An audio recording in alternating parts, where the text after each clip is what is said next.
Almost. Major. Holy fucking shit, this is major!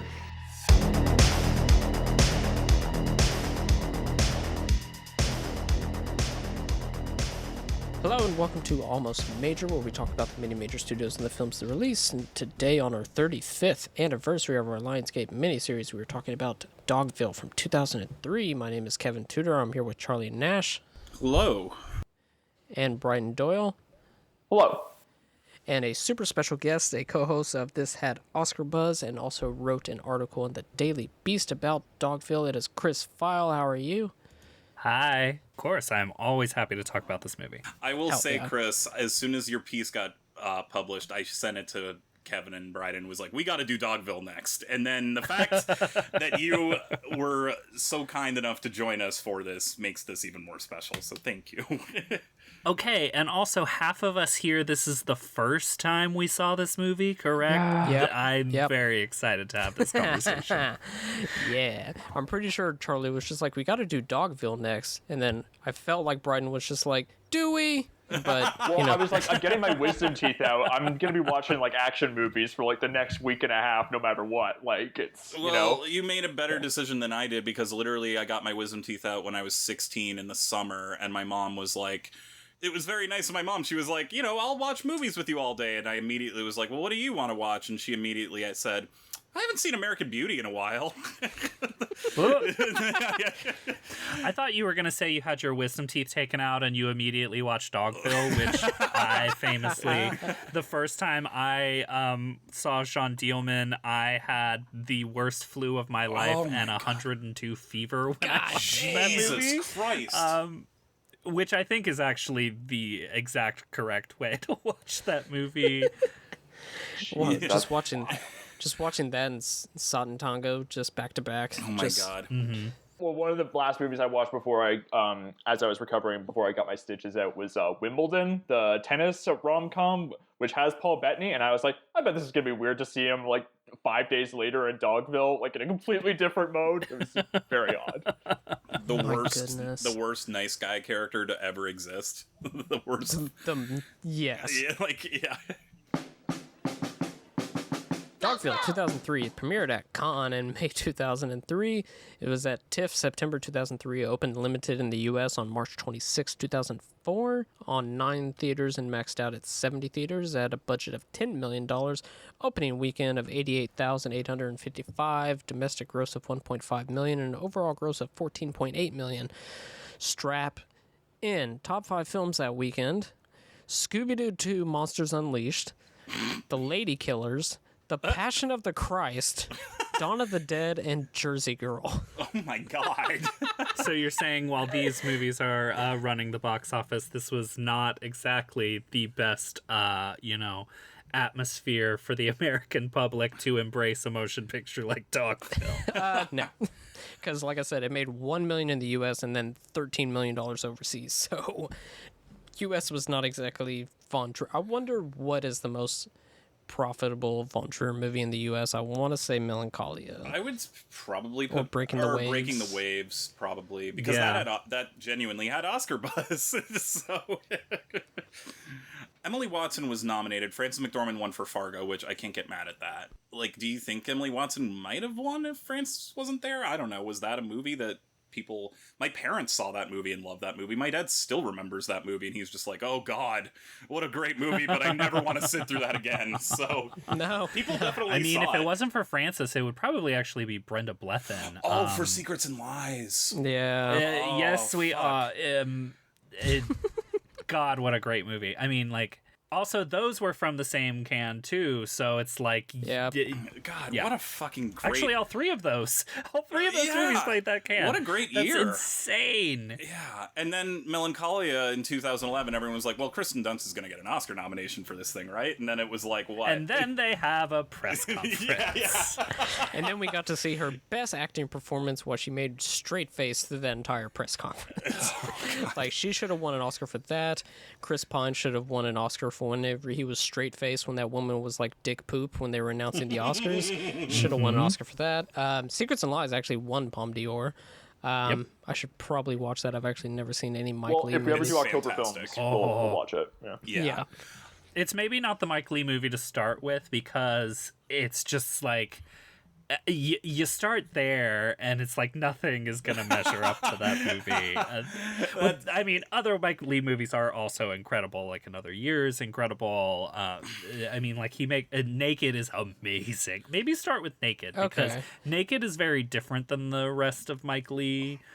Because it's so bleak. Oh, hell yeah. I'm here. Is that the one where Marlon Wayans wakes up naked in the elevator every day? Sorry. Yes. Sorry.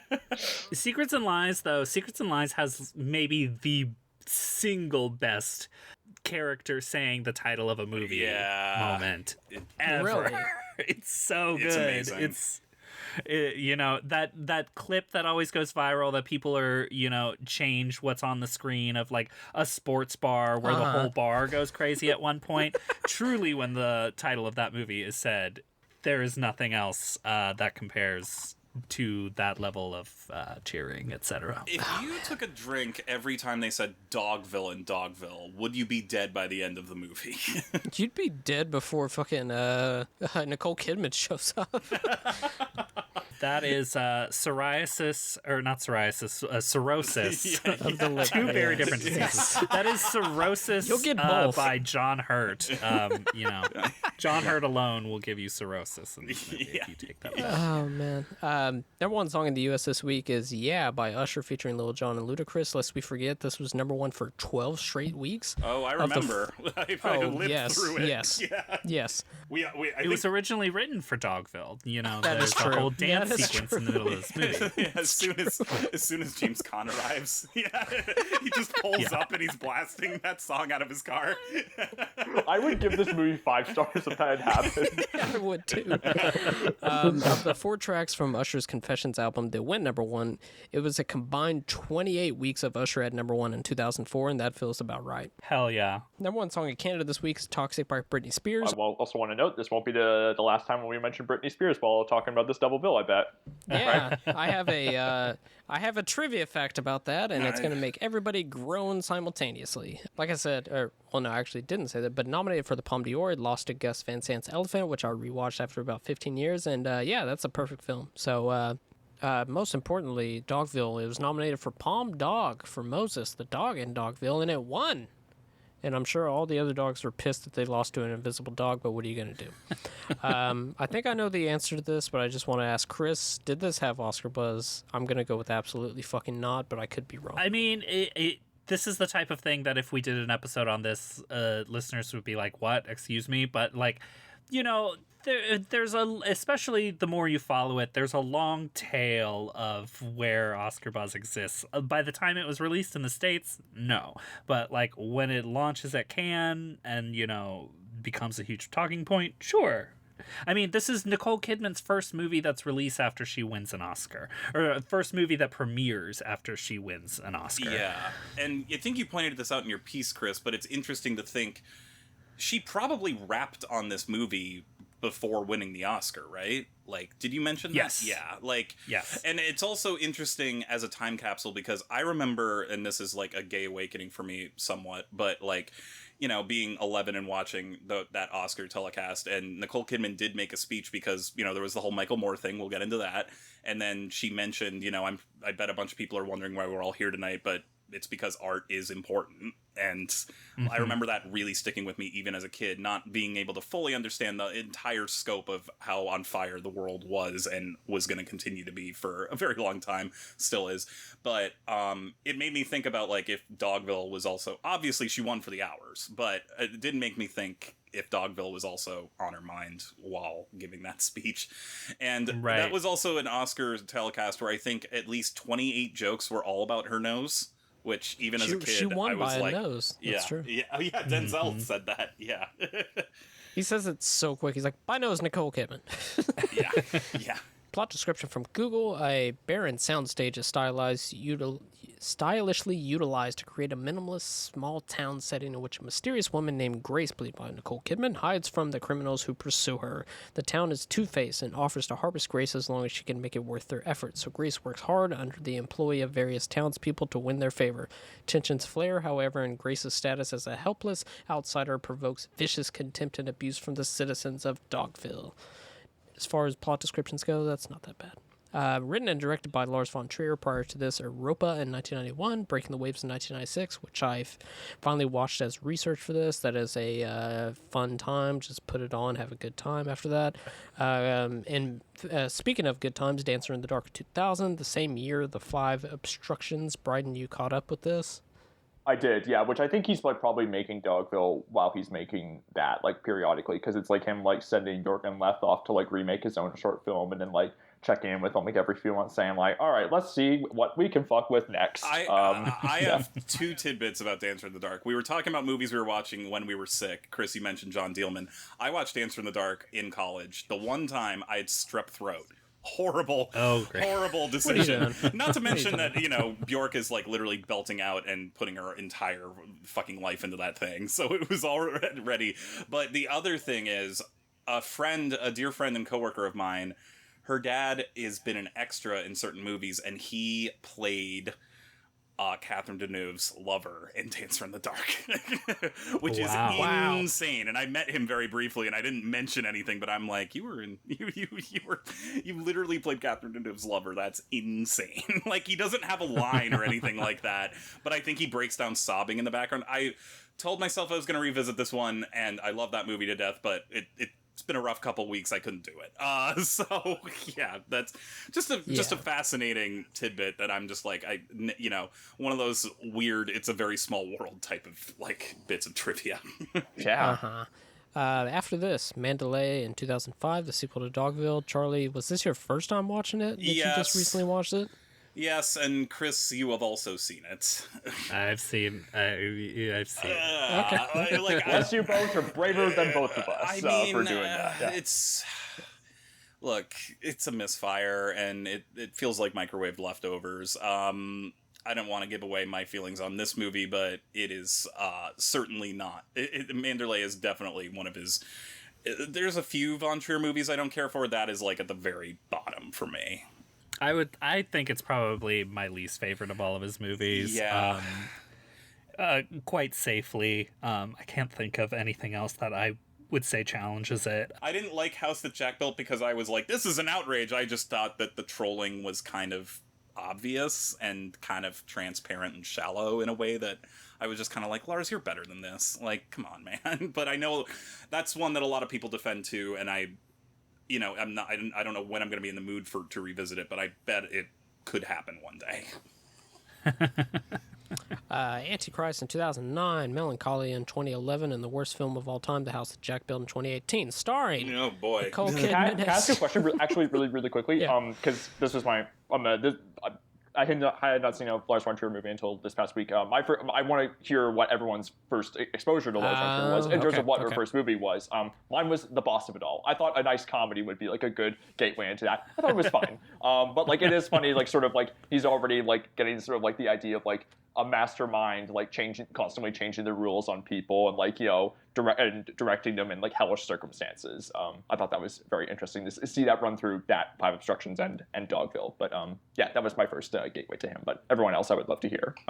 Well, I'm pretty sure my first one was Melancholia. I may have seen Antichrist when it came out, but I definitely remember Melancholia came out. I was 19, I believe, and... Okay.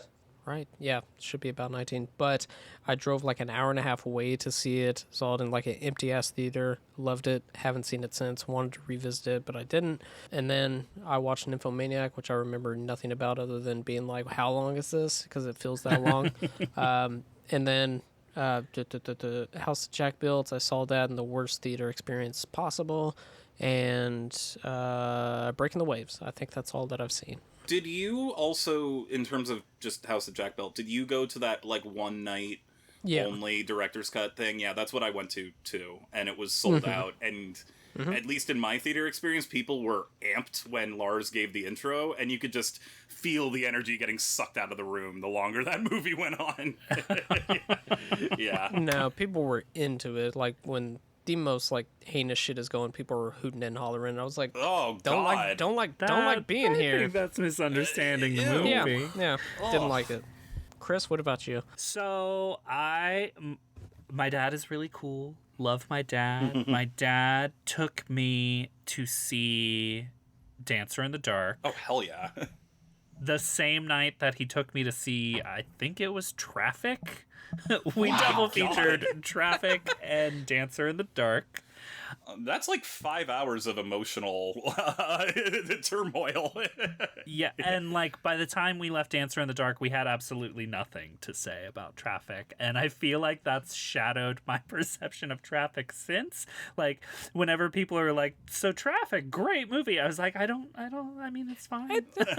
It's it's not revolutionizing the art form or anything. It's not subverting.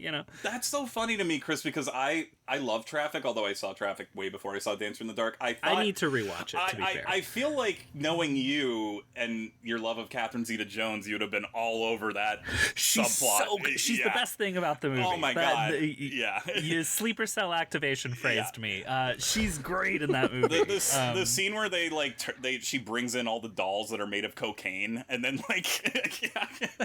and then literally is just like, I want our debt forgiven. I want the witness against my husband killed. You're just like, oh. Yeah. Okay, you've made Traffic go way up on my rewatch list. I will be responsible and have more to say about it than Catherine Zeta-Jones next time. And I will rewatch The Hours. So yeah, blood pact here. Yeah. I mentioned this before the show, before we started recording, but my first exposure to knowing who he was oddly enough, Ebert and Roper reviewed Dogville on their show and gave it 2 thumbs down, and were like both very much, this is anti-American. And I love Ebert. I mean, Roper's a hack. And he was especially pissed off. I remember him being especially pissed off about the ending, which we will talk about, particularly a montage that is used in a song that is used. And I remember being like, I think I was like, 12 when that movie came out. I'm like, 3 hours soundstage. That doesn't sound interesting to me. And then of course, I went to college, and I remember maybe a month into college, Antichrist came out, and me being an 18-year-old boy with a bunch of 18-year-old boys were like, whoa, that looks fucked up. And then we just went and saw it. And the only time I've been in a theater where it was no teenagers, lots and lots, it was packed. All grown, Wow. all grown adults, literally going, during certain scenes. It was surreal because, and I don't think I've ever had that really since. I love that you saw Antichrist in a packed theater. Yeah, That's nuts. Opening night. I definitely saw that movie in a theater with me and a creepy guy. Ew. So That's maybe the more ideal situation to see Antichrist. The entire time watching the other guy in the theater. Yeah. Oh God, that makes me think of, just real quick, when I saw Gaspar Noé's Love in 3D, and I went with 2 other friends, and it was all men sitting by themselves. And it was just... That was me when I saw Shame. I was like, these guys don't know what they're about to see. Yeah. I think they think they're getting something else. They're about to go to therapy. Yeah. When I drove 3 hours to Dallas to see Shame, because I was like, it's Oklahoma, they're not going to get an NC-17 movie. 2 weeks later it did, and I watched it again. But there was like a couple that were like really close together, and then when the credits happened, they were just like as far away from each other as they possibly could. I was like, hell yeah. But Charlie, go ahead. I really do like Antichrist still. I know it's a very polarizing, controversial film for very obvious reasons. I still find it incredibly effective. I revisited it because I hadn't seen that one in 10 years too. And then I went down a wormhole where I watched Dancer in the Dark and Dogville. Watched Dogville with some of the same people that I saw Antichrist with. So we kind of went down a Lars von Trier rabbit hole together and Breaking the Waves. And then I reviewed Nymphomaniac Volume 1 when it came out, and saw Volume 2 and House of Jack Bill. My thing with Von Trier is he's, I understand, Chris, you wrote about this very well in your piece too. He's, understandably problematic in many ways, and if people don't want to fuck with him, that's totally understandable, but I was texting Kevin and Bryden when they were kind of teasing me about watching Mandalay, being like, you are far braver than me. And I'm like, look, he is a fascinating he has a singular vision that, like, I can't deny just is utterly fascinating to me. Like, you will never watch a Lars von Trier movie and know you're not, and think you're watching something else, you know? So, and this, like Dogville, and I think Melancholia is I didn't even mention Melancholia. Melancholia, I think, is a masterpiece. I've seen it multiple times. I saw it at the theater I work at this year again on 35. It was the first time I'd seen it in theaters in 10 years, and I think that's just one of the best depictions of depression ever. Kirsten Dunst is incredible. When he works for me, I think it's just pure cinema. Like, I understand why people have problems with him. They're very understandable, but kind of like when we talked about Buffalo 66 and Vincent Gallo, it's like, I can't deny that, you know, he's an artist. So it's like, God damn it, you got me on this pod saying it's one of my favorite movies ever, you son of a bitch. Oh, good. We've all got some exposure. Bryden's exposure is just the best. Well, has anyone else here seen The Boss of It All? Because I haven't. No. I haven't seen that one. I haven't even seen that. Yeah, one. It's pretty funny. I mean, it is like annoying when Von Trier, like, you know, it's like he wants to, like, it's like I guess he literally says, like, all right, we're just gonna make a nice little comedy and everything. And it's like, all right, wait, here's a break for some vitamins. I don't know what accent I'm doing, but, like, yeah. Yeah, no, and also it ends with, like, a whole, like, the ending is very mean-spirited, which feels, like, in keeping with him, but it is funny. A Von Trier movie is mean? Yeah. Well, and that restoration of The Idiots is coming, too, which is supposed to be a comedy, but then you, like, scratch the surface of what that movie's about, and it's like, yeah, I think with the exception of, like, Dancer in the Dark and Breaking the Waves, you could argue almost every one of his movies is a comedy, even the one we're about to talk about, even if they're devastating. I think he's just a little, he's kind of doing, he always does that kind of, ain't I a stinker kind of thing behind the camera that can really rub people the wrong way, but... And I understand why, but, I mean, he's a provocateur, so... I mean, Breaking the Waves kind of ends somewhat uplifting-ish. Kind of, I guess. Help. I remember crying. I cried at the end of that movie. It was a lot. I was just like... That was one that's, what is it, like 2 hours and 40? It probably took me like 5 hours to finish. And I liked it. It was just... It's a lot. It's a lot. Nicole Kidman as Grace, prior to this. Dead Calm in 1989, I need to watch that. To Die For in 1995, hell yeah. That is a Gus Van Sant movie that is incredible and one of her best performances. Incredible, yeah. Ileana Douglas in that movie, fuck yeah. She rules. She's so good. Yeah. Of course, Eyes Wide Shut in 1999. The Others and Birthday Girl in 2001, of course. Wins the Oscars for The Hours in 2002, a movie I haven't seen, and if you just heard something, that's Chris logging off the call. And after this is Birth in 2004, which I meant to watch. I'm still going to watch very soon. Oh, wow. I'm going to watch that very soon. That's a 5-star movie from you, right, Chris? 100%. Yeah. That movie's great. I remember discovering that in college and being like, people hated this thing? Like... It's so... Well, it's very much, what is it? Lauren Bacall is also in that as well, right? Oh, yeah, so and she's also mean to Nicole Kidman in that one. Yeah. So it's both, like, movies that came out of the same year, very divisive, yeah, you know. And not to bring this up again, but I specifically remember Richard Roeper was really shitting on Nicole Kidman for this run of Dogville, Birth, and Fur, where it was just like, why can't she make a good movie again? And it's like, you cut forward to now, and it's like, everyone's in agreement that was, like, her best stream of work. I haven't seen Fur, to be fair. Oh, and they kept dogging on her too, because like she was in this weird position post Oscar of, you know, working with big names directors, some of which would not be, you know, making their best movies, and, you know, doing studio product too, because after even that run you had the Stepford Wives, which is super fascinating to watch now. And actually, like, I'm not one of these people that's like misunderstood masterpiece about that movie, and trust me, there are gay people out there that say this, but like, it is entertaining and it is fun. It is clearly a mess. It is clear that everyone hates each other. But then she also has like The Interpreter, which is a I never saw that. No one really cared about it. Yeah. But it's a rough couple of years. But those for are her. also, correct me if I'm wrong, but those are also like pretty successful directors, because Stepford Wives was Frank Oz, right? Mm-hmm. And The Interpreter was Sidney Lumet, right? Pollock. Or Pollock, Pollock, not yeah. Lumet, sorry. Yeah. So it's like she seems to be making all the right moves, and then Bewitched is also not good, but that's Nora Ephron, right?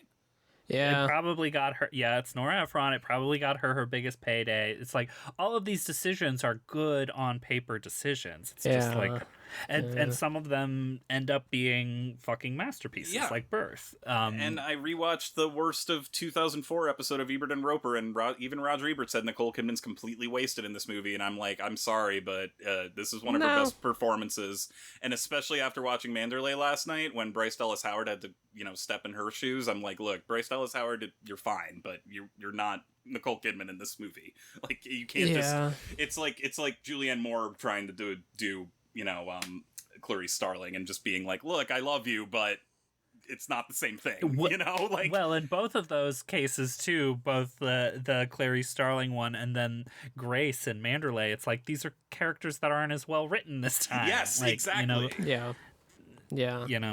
Where was I gonna go? Oh yeah, classic Chucklefest, Rabbit Hole in 2010, Stoker in 2013, and The Prom in 2020. Sure, moving on. Rabbit Hole is really, really good. She's also really good in it. Yes. I feel like that movie kind of got forgotten by time.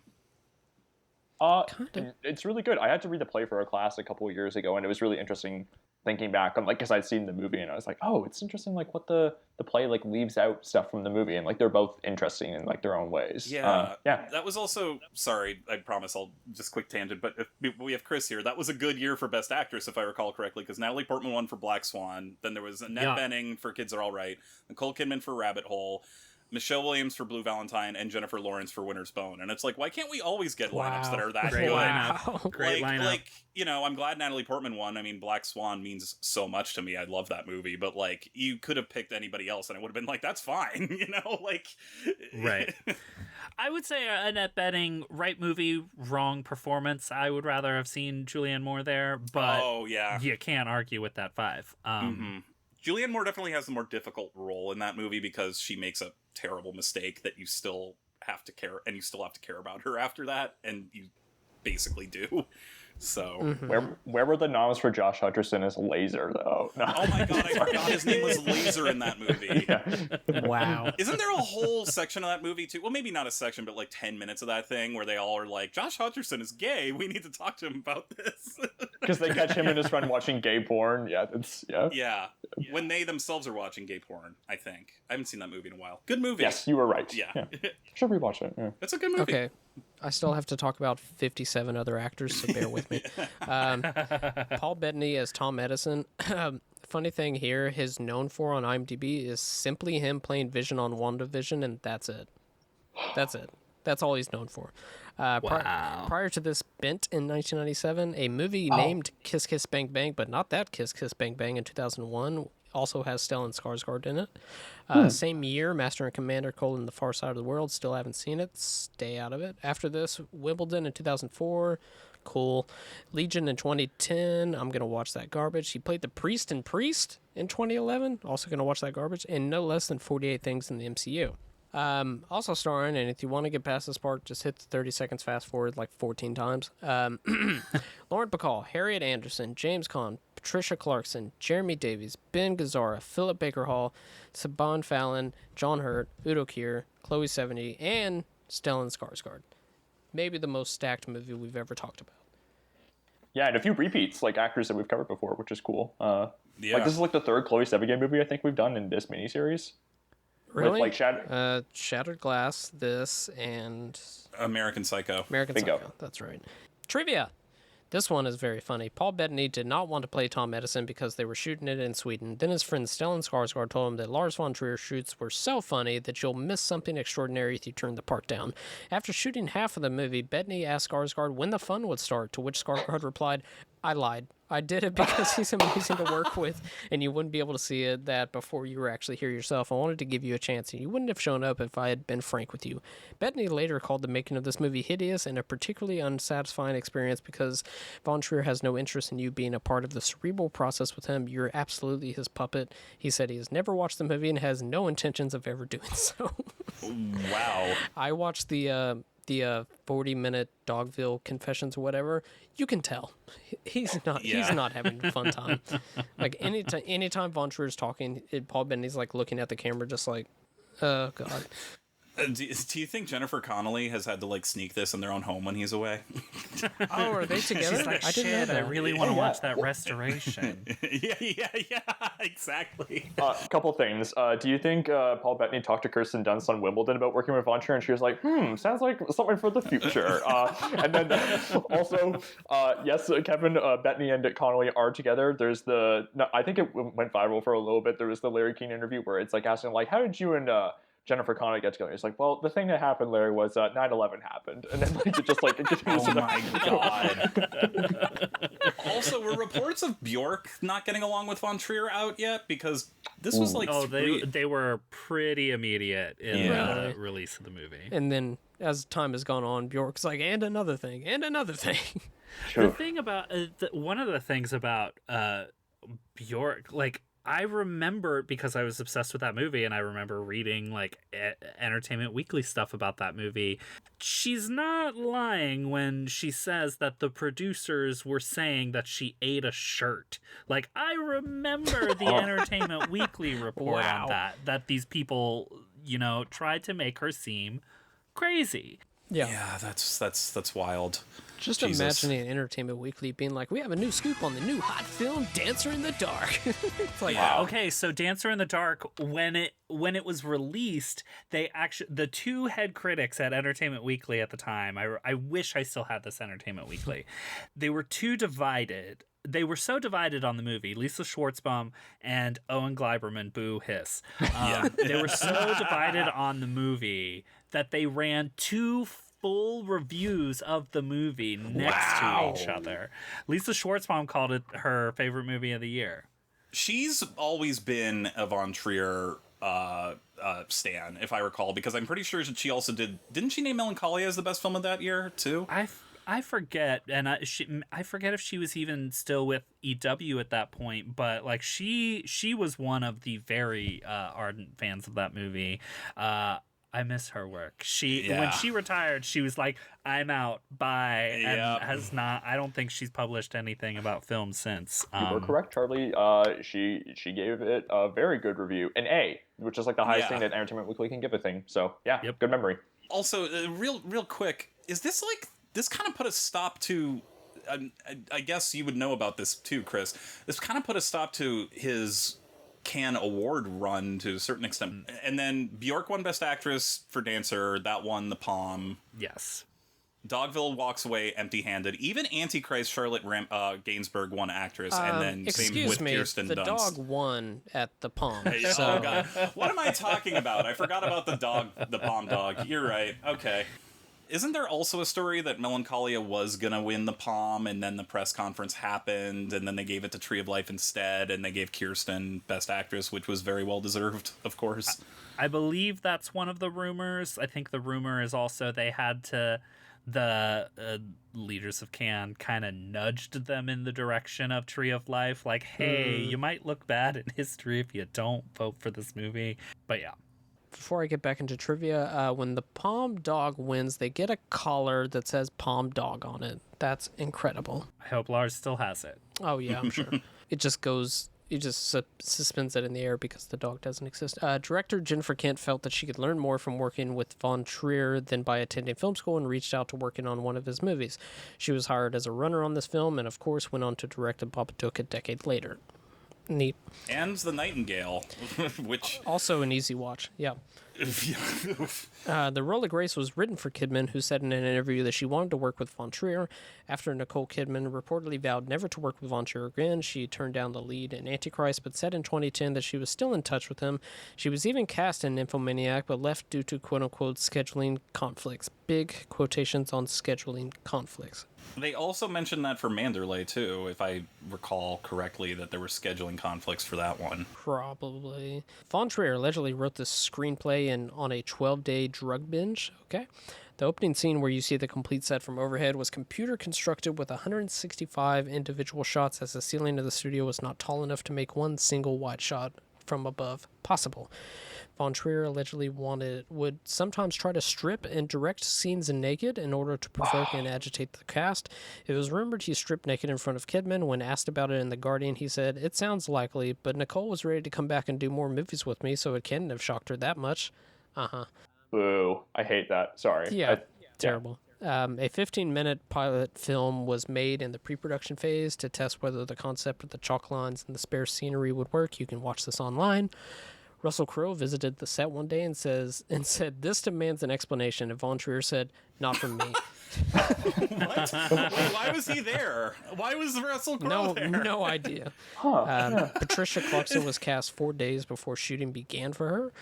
And like I said, Mandalay was a sequel to this film, with Bryce Dallas Howard taking over the role of Grace from Nicole Kidman. Another sequel was planned titled Washington, but this never happened. Kidman was suffocating during the filming the scene with the collar around her neck. She tried to get it off and asked for help, but the production thought she was acting. Ooh, that's I don't upsetting. remember this in the script. She's going off book. This is incredible. I mean, there are scenes later on after the dog collar's removed, too, and I was like, oh, the makeup's really good because they you can see it, like the red mark around her neck, and now I'm like, oh, maybe that wasn't makeup.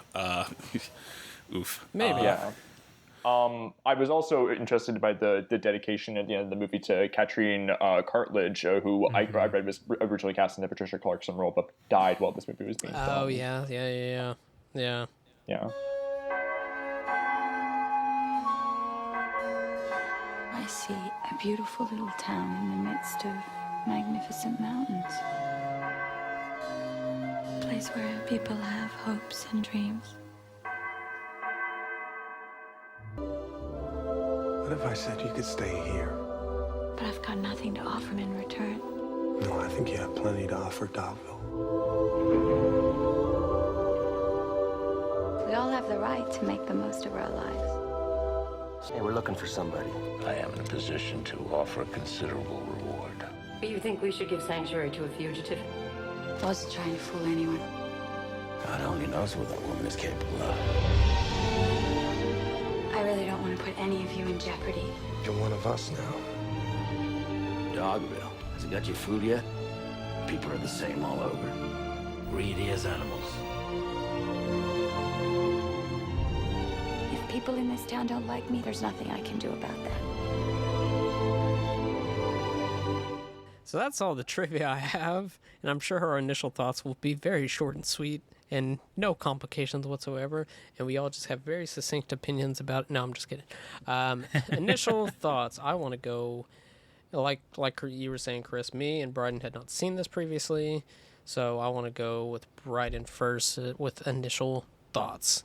So this is a movie I never would have watched if it had not been for the podcast. It just did not sound like my cup of tea. I mean, in classic teenage Bryden fashion, read the plot synopsis and on Wikipedia in high school, it was like, no thanks, too bleak for my blood. And was, but then it's like, I got to do what the podcast tells me. So I watched it and I got a lot more out of it than I expected, which is more than I can say for some movies that I've wanted to see in my life and have actually seen. So that's something. And it's nice to be surprised like that as a cinephile, like over 20 years into my life. So I think this is a very striking movie.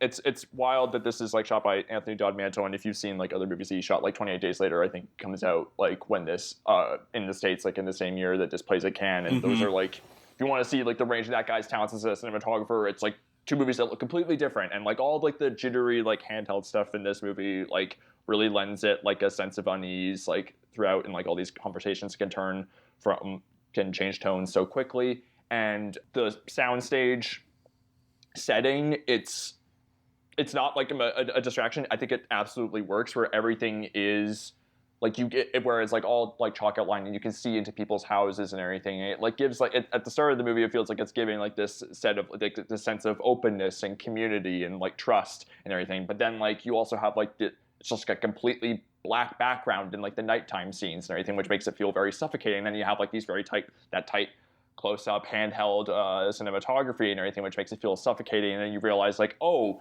that open space isn't actually like it doesn't foster openness and community. It's actually like just a fucking trap, and like you're suffocated here and everything because everyone is watching you and judging you. So it's really interesting how like it changes like, you know, that the setting like changes feeling like throughout the whole movie. I found that really impressive. I think every performance is perfect. Like everyone's perfectly cast in this.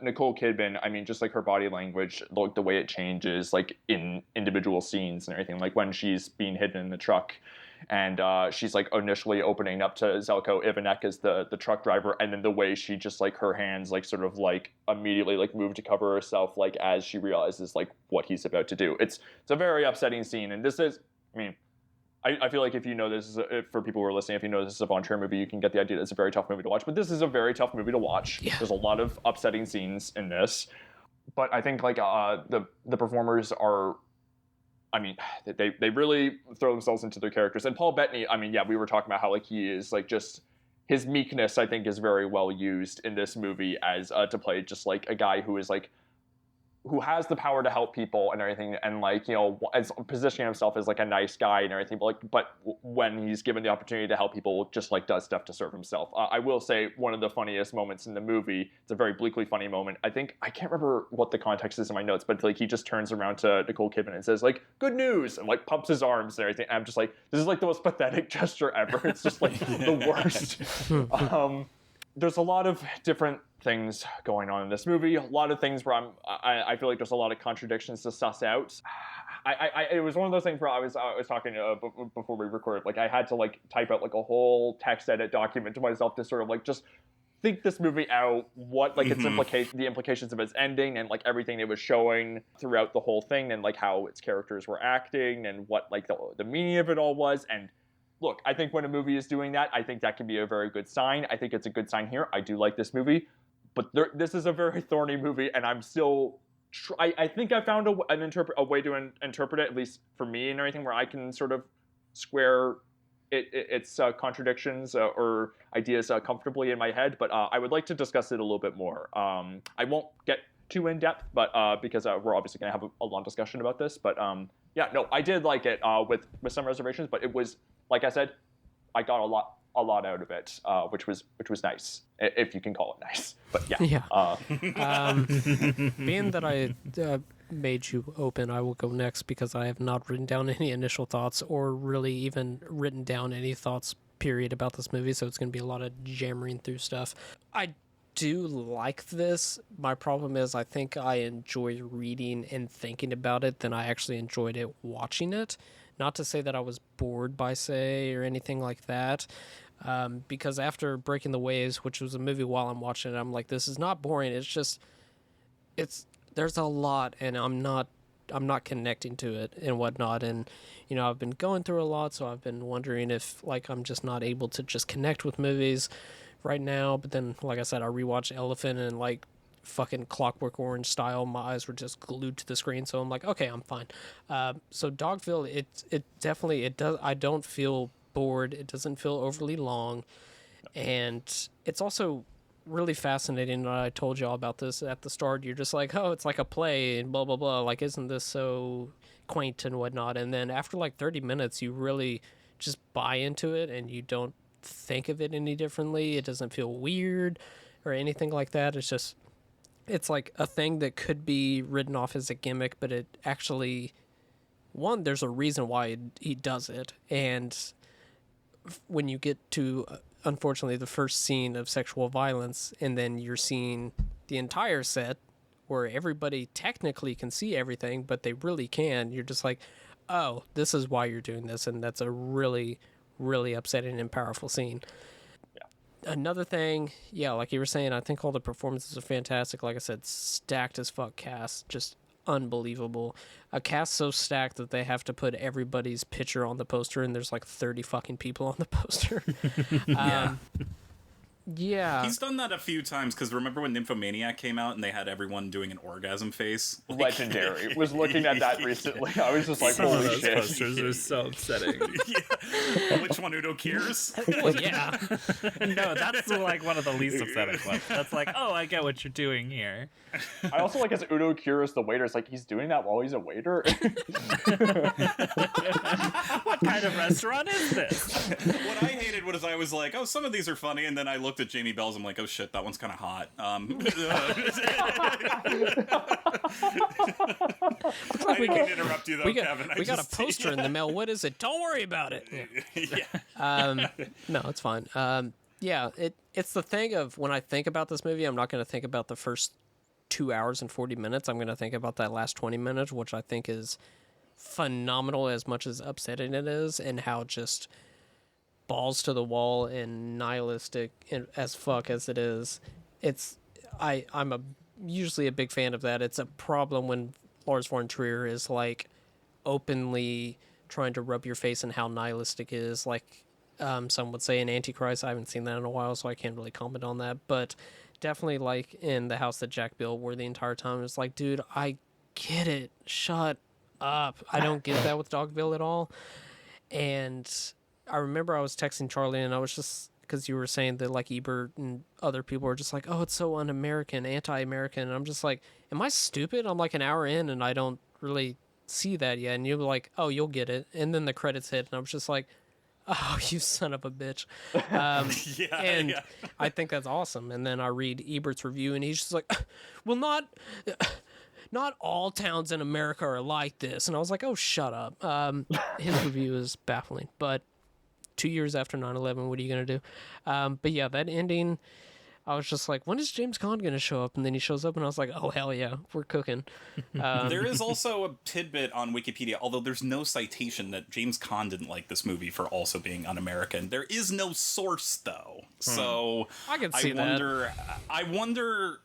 I don't know whether to believe that or not, and obviously James Caan, R.I.P., no longer with us, but that was something that was frustrating me, where I was like, no, I really need to know if this is true or not. You know? Let's ask Scott Caan. Well, what James Caan's doing in this movie, too, you can conceive that he showed up on set, said his lines, and was like, I don't know what the fuck I'm talking about. Exactly. And then, like, the movie happens, and he's like, oh. Yeah.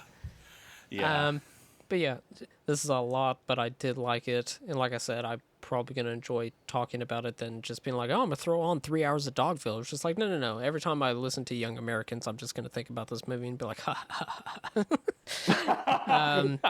Chris, initial thoughts?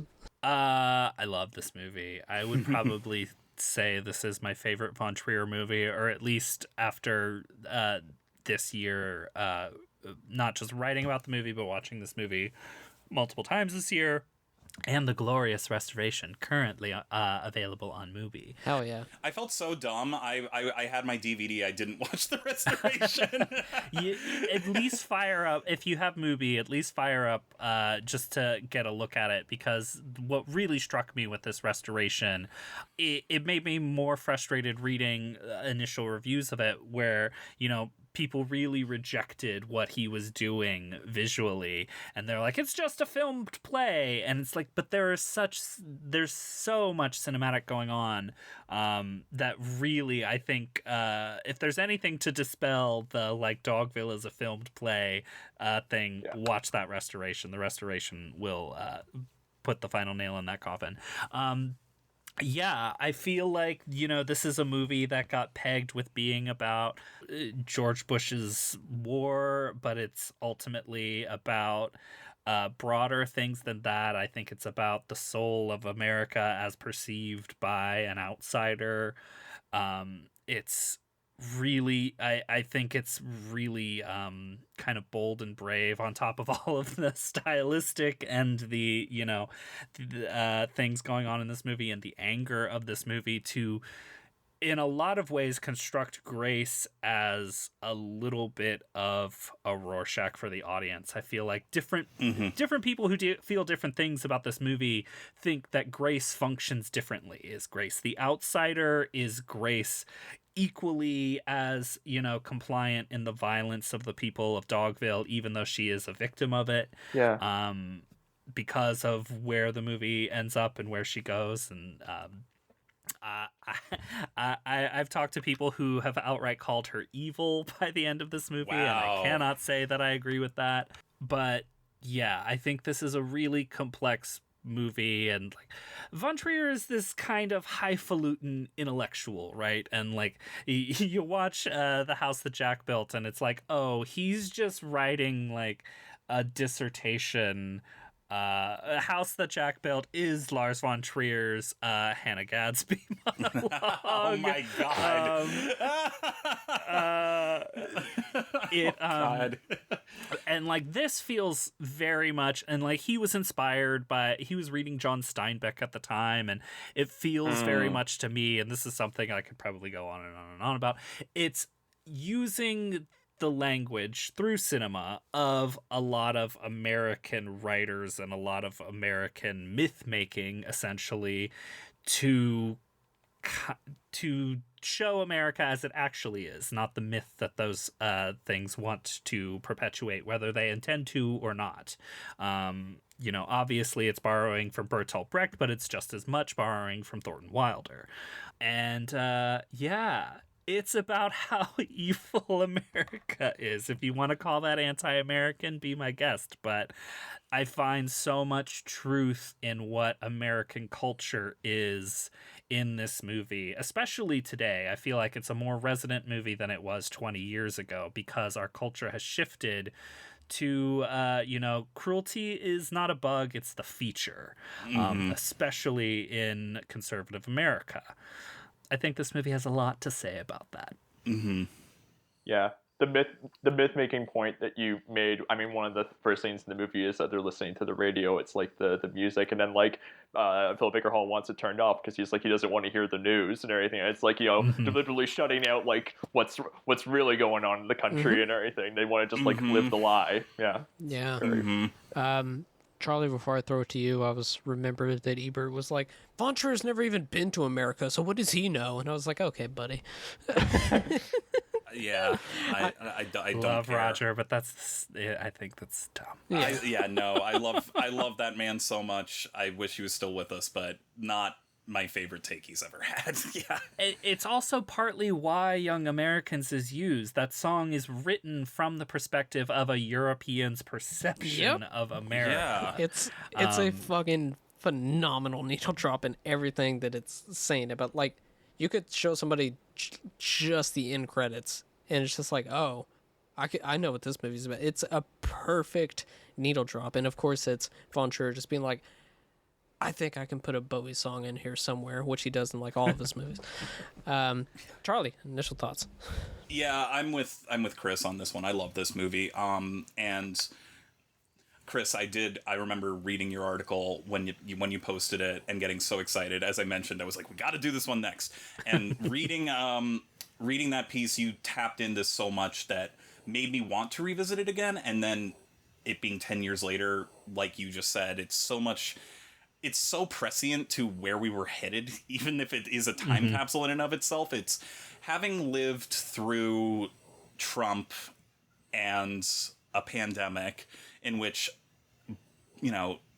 as you mentioned, I mean, I feel like this movie is just a really fascinating, provocative, deeply upsetting meditation on the nature of cruelty and the nature of evil. And when are we, as human beings, how far can we be pushed until we eventually push back in certain ways? I mean, that's because you think the movie, I remember, even though I hadn't seen many Von Trier movies, I remember I'd seen Antichrist and Dancer in the Dark before I saw this one, and I knew the narrative about Von Trier putting his most oftentimes, up until The House That Jack Built, really, putting female protagonists through hell.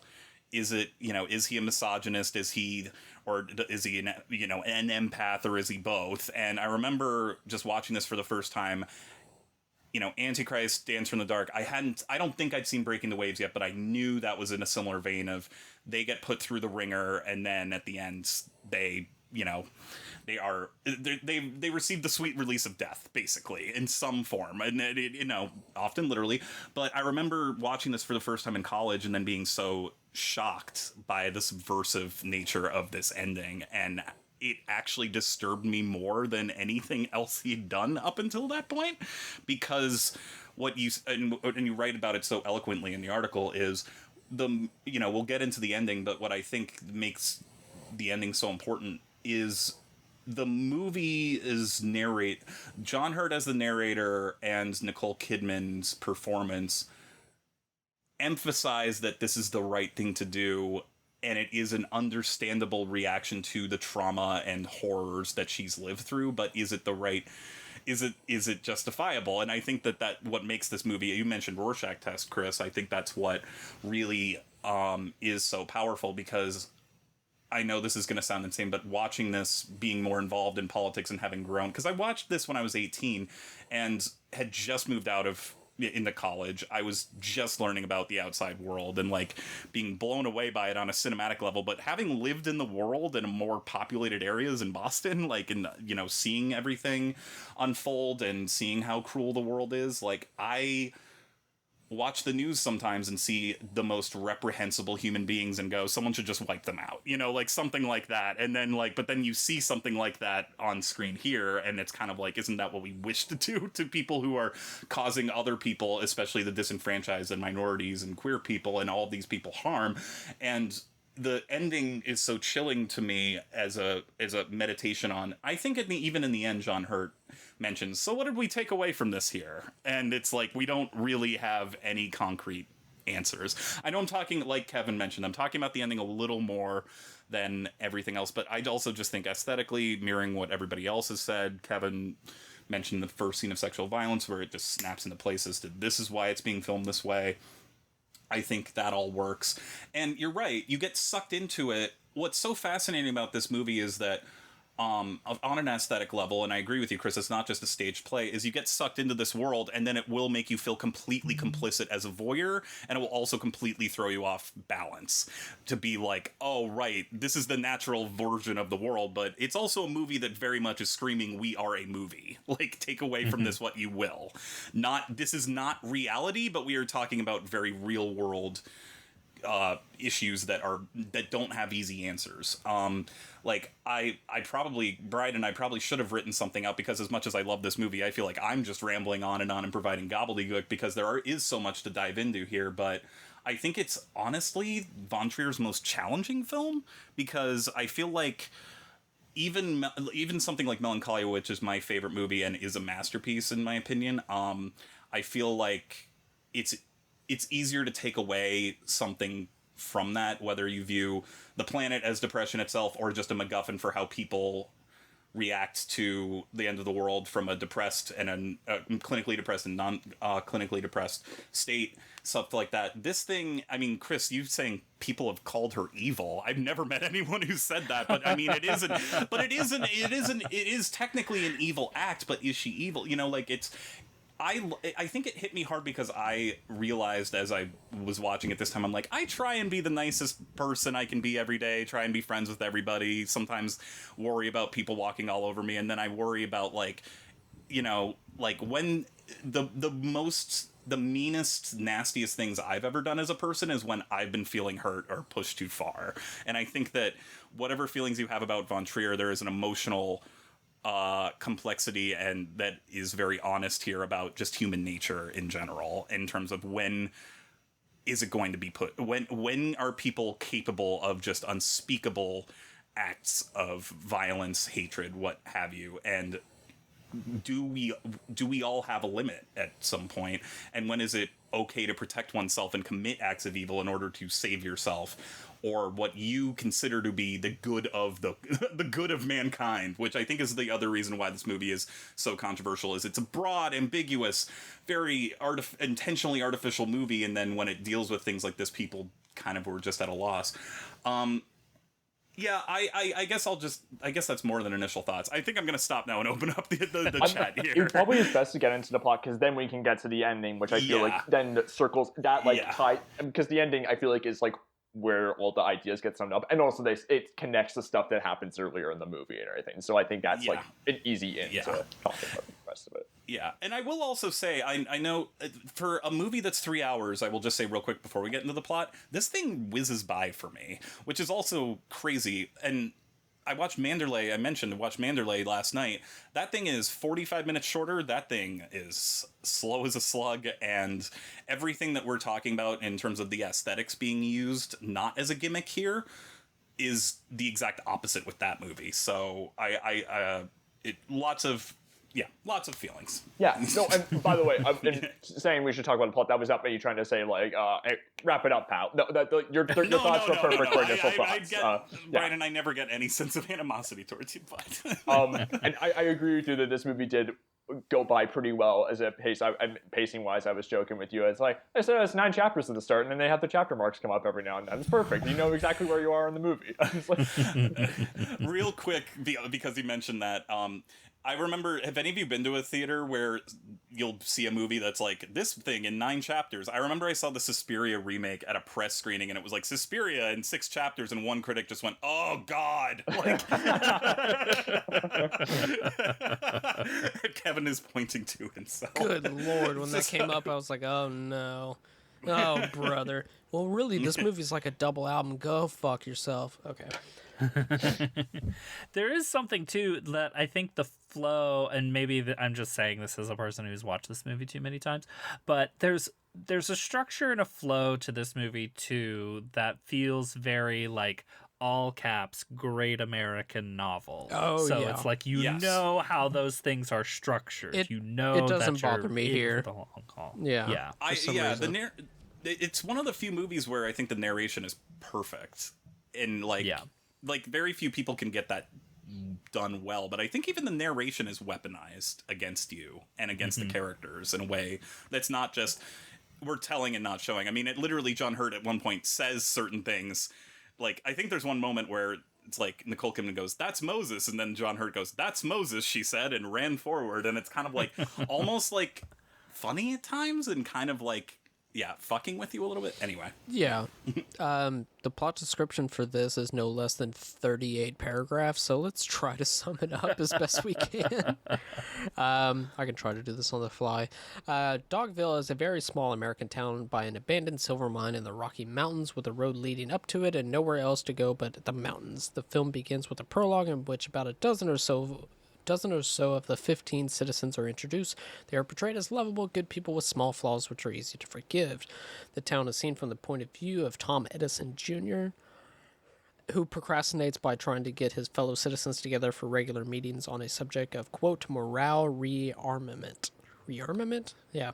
It is clear that Tom wants to succeed his aging father, a physician, as the moral and spiritual leader of the town. Okay.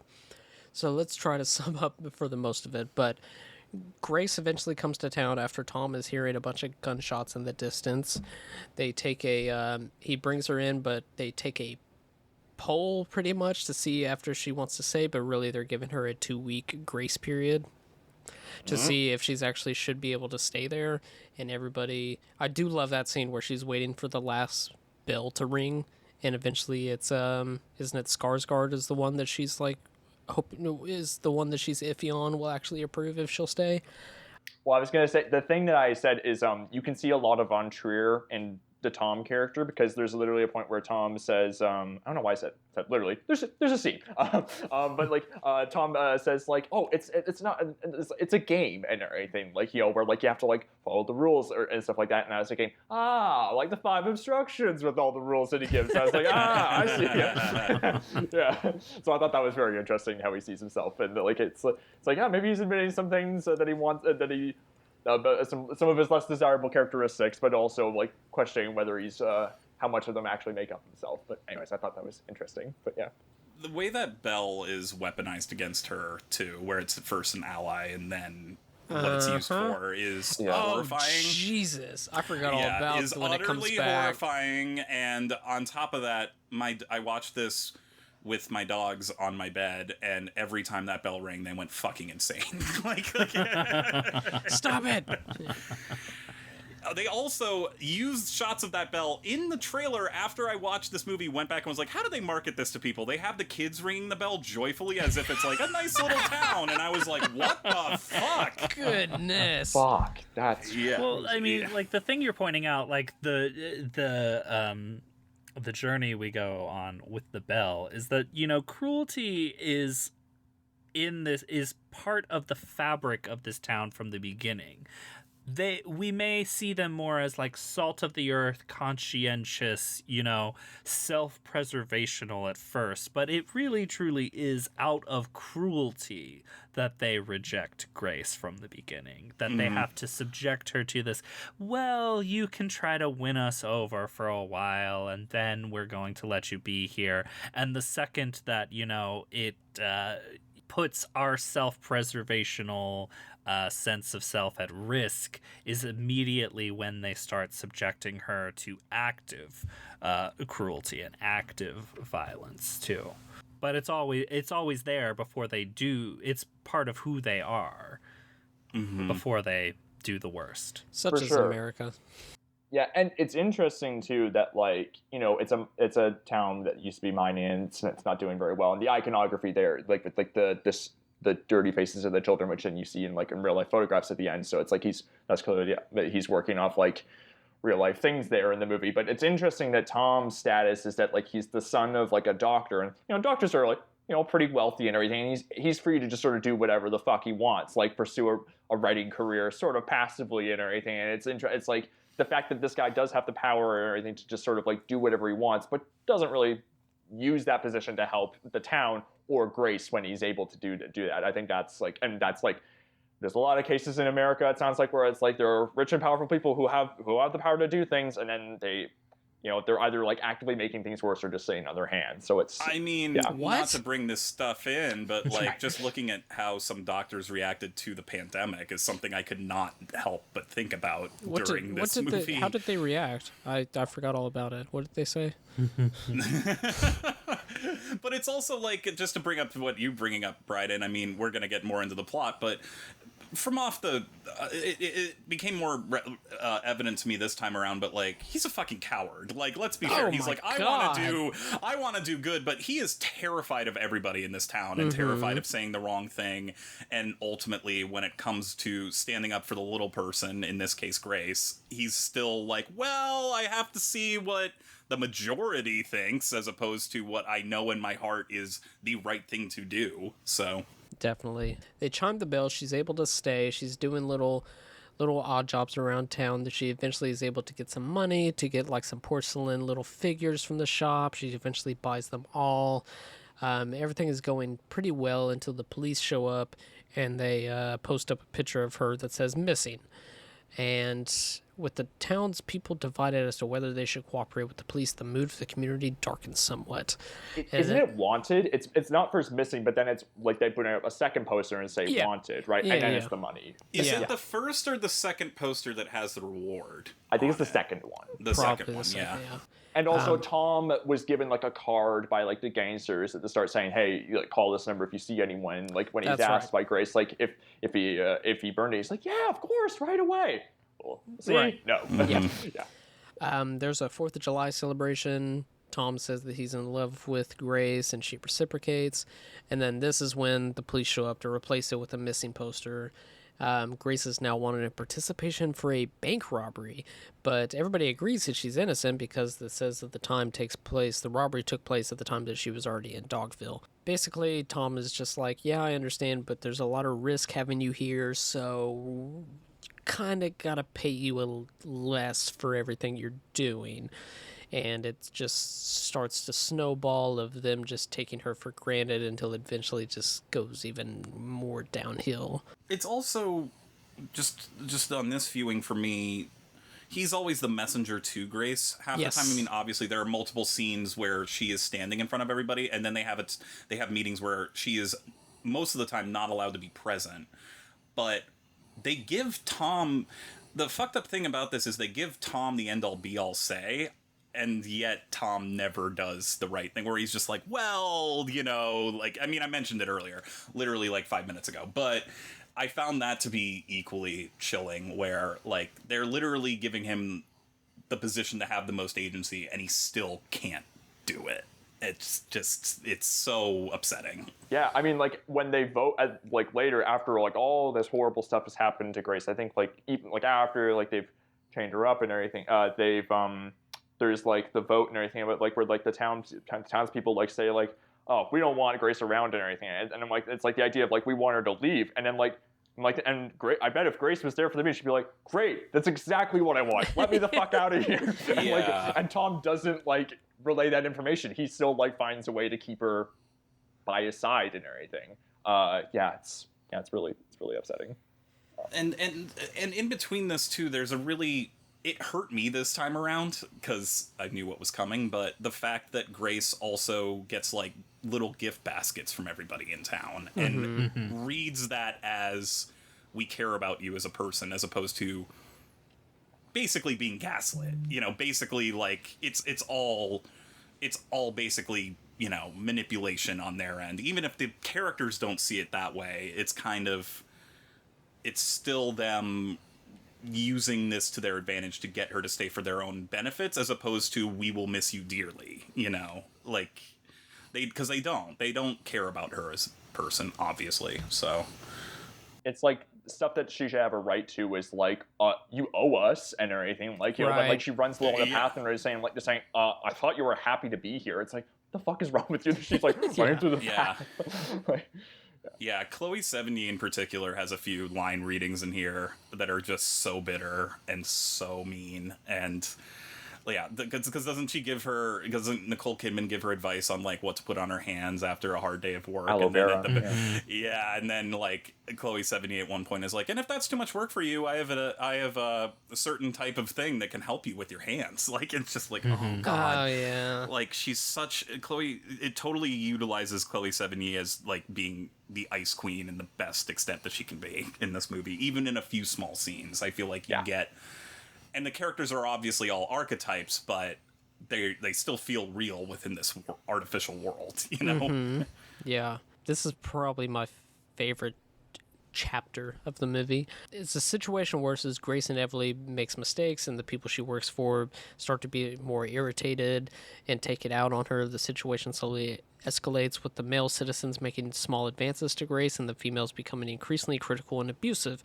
Even the children are perverse. This little freak right here, Jason, the 10-year-old son of Chuck and Vera, asks Grace to spank him until she finally complies. He's a little freak. I completely forgot about this segment of the movie. I'm not gonna lie. I think I texted you guys where I was like, there's a scene involving a small child that I just completely blocked out. Like, It was just like, spank me. Even if you don't, I'm going to tell everybody you did. And I'm just like, get out of here, you little freak. Yeah, not to mention he's like harder at one point. Like, you know, because she doesn't want to do it. And, yeah, I mean, we're going to get into it, but the other thing that hit me harder this time around was not just how the men react and abuse her, but how the women react and like re-trigger everything. So yeah. Another favorite scene that's really rough is coming up. Where am I at? The hostility towards Grace finally reaches a turning point in which Chuck eventually assaults her in his house, and this is what I was talking about. Everybody is not watching technically, but in the actual world of the movie, they're not able to see.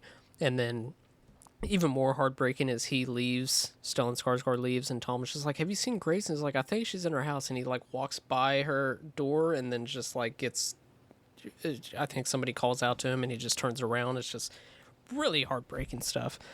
That evening, Grace tells Tom what happened. He starts to form a plan for her escape. The next day, Vera confronts Grace for spanking her son Jason, and Liz informs her that a few people saw Tom leave her shack very late at night, the night before, casting suspicion on her virtue. The next evening, she is confronted again by Vera, Liz, and Martha in her shack. Martha witnesses a sexual encounter between Chuck and her in the apple orchard. Vera blames her for seducing her husband and decides to punish Grace by destroying her figurines. Grace begs her to spare them and tries to remind Vera of all the good things she has done for her, including teaching her children the philosophy of Stoicism. Vera cruelly uses that against her while destroying her figurines she worked hard for, claiming she will stop smashing them if Grace refrains from crying. Rough scene, but boy howdy, it's fucking phenomenal. That's ultimately a turning point for you're either on board for this thing or you're not. And I think what makes this movie pure cinema is you are just watching Patricia Clarkson just smash, figurines. They're just figurines that we have been told by the narrator that are of sentimental value, and we just buy it because that's all that she has.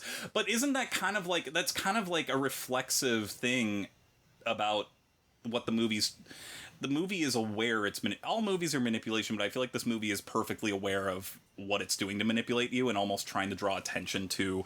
It's insane how, it isn't. You take that out of context, you take that scene out of context, you'd be like, what's the big deal? They're just a bunch of figurines. But because of the buildup and everything until now, it's like the most devastating thing in the world. And I think Tom at the start, when she's looking at him, he's like, oh, why would you want those type of things? So it's just like, she's able to get him and see the beauty in it when he isn't, which is a metaphor for the entire town, And Patricia Clarkson and the women's reaction to... I mean, she's raped, and they react as if she's committed adultery. Yeah. And then there's a line later where John Hurt says, and when, Patricia Clarkson found out that it was Stellan Skarsgård making advances, she became even meaner, which is not, is also, I think, very much a very scathing point to make about gender roles in American society as well, and patriarchy, and it's not, it's obviously gonna piss. I bet that was also what pissed people off, but I do find it to be very effective.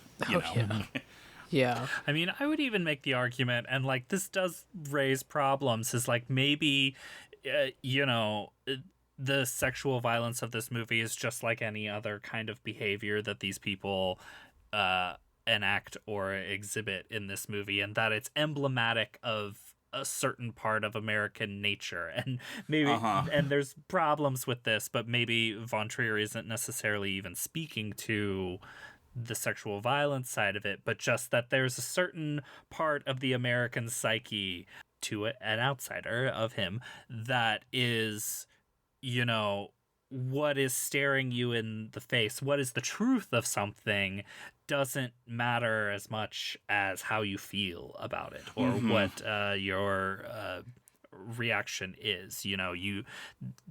Patricia Clarkson is not behaving rationally in this, and she is not, she doesn't act off of the truth that is so plainly in front of her, especially as Von Trier stages it all out in the open. Because Nicole Kidman doesn't even, it seems like she's understandably too scared to speak up and be like, your husband, fucking assaulted me. Right. And, Or would she even believe her? Would she even believe her is the thing. Yeah, and that's, I read it as this time around was Grace knows, even if she says that, A, it will re-trigger all of her trauma, but B, they won't believe her, and that she's just trying to get by the best she can, so she's holding her tongue, and that's just very upsetting, and psychologically astute, I think, but yeah. Yeah. Grace goes to Tom that evening, and they decide to bribe the freight truck driver Ben to smuggle her out of town in his truck. Probably the most visually interesting scene. I just love the way this scene looks. It looks fantastic. En route, she's assaulted by Ben, after which he returns Grace to Dogville. The town agrees they must not let her escape again. The money paid to Ben to help Grace escape had been stolen by Tom from his father, but when Grace is blamed for the theft, Tom refuses to admit that he did it because, as he explained, this is the only way he can still protect Grace without people getting suspicious. So Grace finally becomes a slave. She is chained, repeatedly assaulted, and abused by the people of the town. She is also humiliated by the children who ring the bell every time she is violated. Woof. So yeah, I would say this, the figurine scene, but this is where, this is rough. I can hear the people at con filing out at this part if they hadn't already. The scene with the truck driver, it's a line that I think is emblematic of the themes of this movie and what it's saying about the people who are how their discontent with the state of their lives manifests in violence. It's one of the grossest lines in the movie though is I can't fuck the freight industry, can I? And I just that just makes my fucking skin crawl and everything. But it is it is like one of the ideas that the movie is working off of. I guess it's like it's emblematic of the ideas that the movie is working off of, like of when someone is I guess like the oppressed becoming the oppressor and everything. Like the idea of like when someone gets like the smallest iota of power, will that push them to just like take it out in like the worst ways on someone else or whatever. But it's like it's very upsetting to watch, even as artfully directed as it is. Yeah. I think the fact that it is so artfully directed is what makes it so upsetting. Yeah. I mean, it kind of lulls you into a false sense of security, and there's apples all over the place, and she's eating the apples, and, and he fucking... he also lies. He fully lies and says there are cops everywhere. We need to be quiet. And then literally, as she's getting out of the truck, was like, "Yeah, I didn't know that you were in my truck, and I had to bring you back." And that just like, oh my fucking god! For all we knew, he was just doing like donuts outside of the town, and then just took her back. Because he's the same character too. Where the other thing that's like really sad is there's a scene beforehand where through the narration you find out that he visits, he has encounters with many sex workers and is deeply ashamed of that, and the town shames him for that, and that Grace is the only person who says, "I'm glad that you have a place or an outlet where you can feel that type of intimacy." And then he just completely uses that to weaponize it against her, and also weaponizes his lack of income, and says, "This is your form of payment." You use the word skin crawling, Bride, and it's just completely, it's appalling. And the other line that kills me is when this stuff starts coming, John Hurt says something like, "It was not like, intimacy, perhaps. It was like, a farm, someone working on a farm using a cow or something like that." And you're just like, oh, Jesus fucking Christ. Okay. Like, it's like really, yeah. Sorry, everyone. This is a tough movie to talk about. Yeah, I mean, we said it earlier, but like it bears saying again. But it is a movie that I think takes this stuff seriously, and the way it's filmed, I know we've stressed upon this previously, but I think if this movie was set on like actual sets or just took place in like an actual like Rocky, Colorado setting, it would honestly be too much and full on exploitative, and the whole setting makes you feel complicit in watching it. It's not a film that I feel like gets in.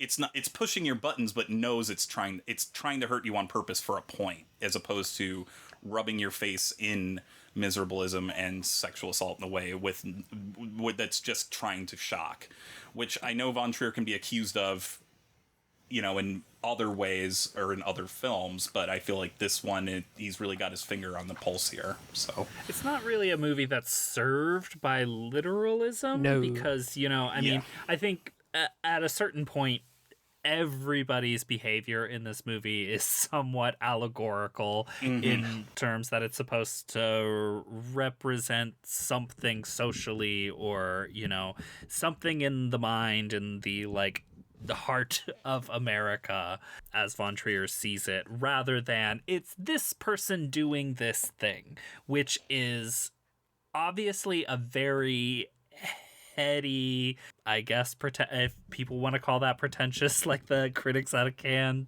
called it, fine. But the movie, while not being literal, still presents this all in a very visceral way that's designed to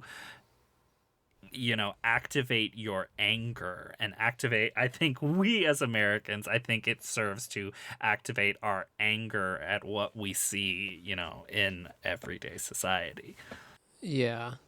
Basically the town has a meeting where they're just like, let's call the mobsters back so that we can get rid of her. And Tom is like, yeah, that's what they want, but I'm not going to do that. I just want to run away with you. And there's a very upsetting scene where they are attempting to make love, and she's like, well, if you just use force, that would make it a lot easier. Rough. Can I also mention one thing that I completely forgot about that made my jaw drop, which is when they first chain her up and she says, "So can I go back to my house now, or am I expected to sleep outside?" And one of them goes, "Oh, Grace, no, we made sure that your chain would be long enough for you to get into bed." And just the double-edged sword of what they're intending for her to understand from a naive perspective, and what they actually mean for what's to come, just made me slack-jawed. Like, just totally Yeah. And the fact that it's like the person who builds the chain is the Jeremy Davies character, who is like I can't remember if he's officially given, like, if he has an official condition or anything, but like, you know, I think they talk about how he does not have quite the level of intellect as everyone else and everything, and Tom is just like dusting his ass in checkers like at the start of the movie on like a weekly basis and everything, and it's like showing, like we talked about how like it's a movie very much about, I mean, the oppressed becomes the oppressor and everything, and the cycle of like abuse like continue itself, where it's like in like Tom in his own way is like fucking with this guy and everything who like can't stand up for himself and everything, and then the Davies character repeats that very cycle where he is like attacking Grace and everything when she can't fight back and everything, because it's like a way for him to have power or whatever, and it's really just, it's very upsetting.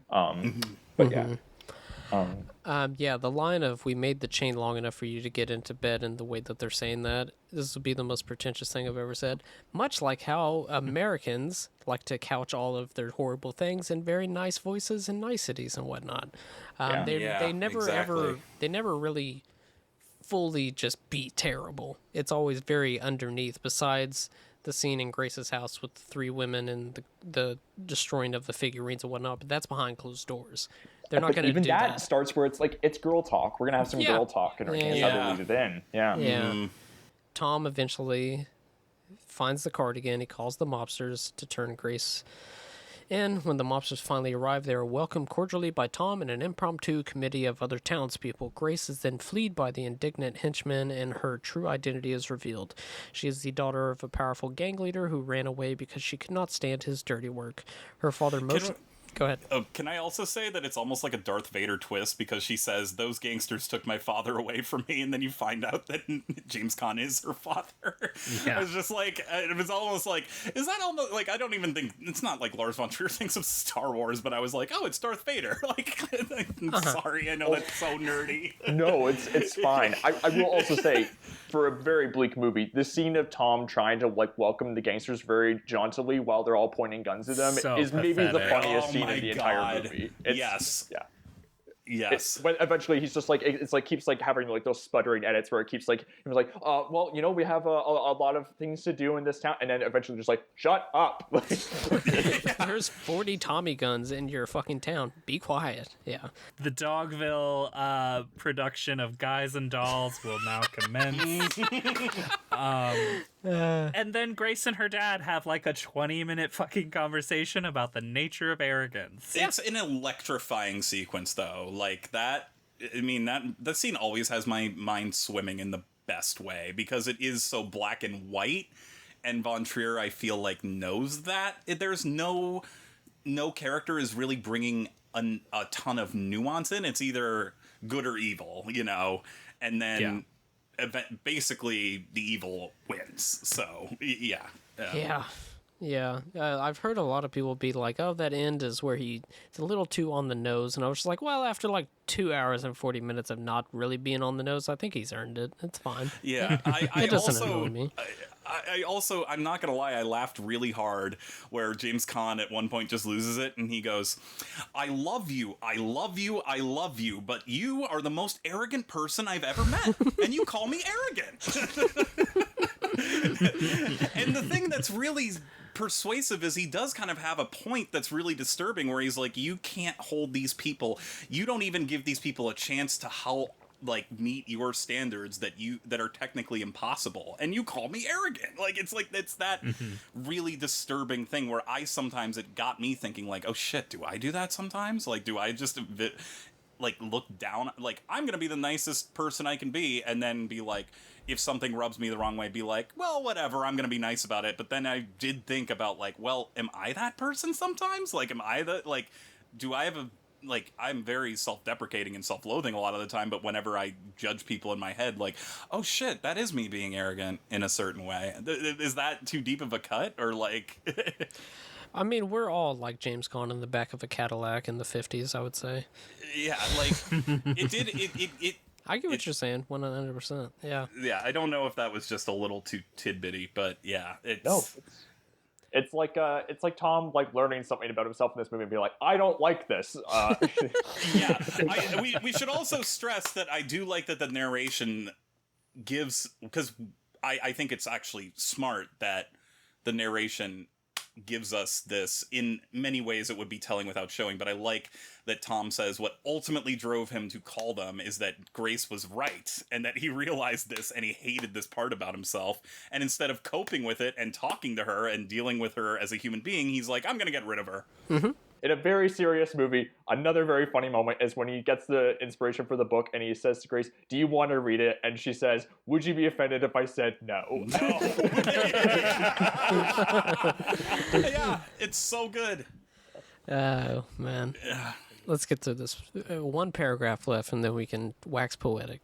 After some introspection, Grace reverses herself and comes to the conclusion that Dogville's crimes cannot be excused due to the difficulty of their circumstances. Tom, who has become aware that the mobsters pose a threat to himself and the town, is momentarily remorseful, but rapidly descends into rationality for his actions. Grace sadly returns to her father's car, accepts his power, and uses it to command Dogville be removed from the earth. Sounds like a death metal song, but sure. Grace tells the gangsters to make Vera watch her children die one by one as punishment for destroying her figurines. She instructs them only to stop killing the children if Vera can refrain from dying, stating that she owes her that. The way that line gets turned around is fucked. Yeah. Well, like, using James Caan's advice, too. Like, it's her whole ideology is then. I also want to ask, and I guess this can go to everybody, but did we all think this movie was going to end this way the first time you watched it? No. I thought the mobsters would show up, there would be no connection, and she would die, and that they would think that they saved the day, and then that in and of itself would be its own metaphor. Yeah. The way von Trier movies work, you would presume that Grace does not survive this story.